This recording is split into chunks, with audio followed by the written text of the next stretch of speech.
Jesus was crucified and rose from the dead, for all practical purposes, 33 AD.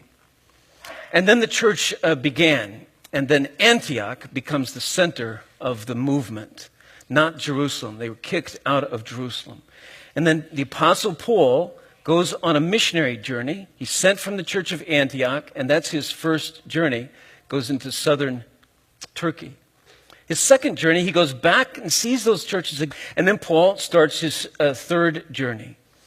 And on his third journey, he is raising support for the poor in Jerusalem. Goes back to the original churches, goes to Ephesus. He spends 2 years in Ephesus, and he writes a letter to the church at Corinth, 1 Corinthians. Then he goes back to Macedonia, which is the area that Philippi, Berea, and Thessalonica are in. He writes a second letter to the Corinthians from Philippi, that's 2 Corinthians. And then he travels down from Macedonia, travels back to Corinth, and then he stays a good while in Corinth. And while he's in Corinth, this is all about in Acts 20, he writes the letter to the church in Rome. And then he leaves Corinth, goes back to Macedonia, goes to Philippi again. This will be his last time in Philippi.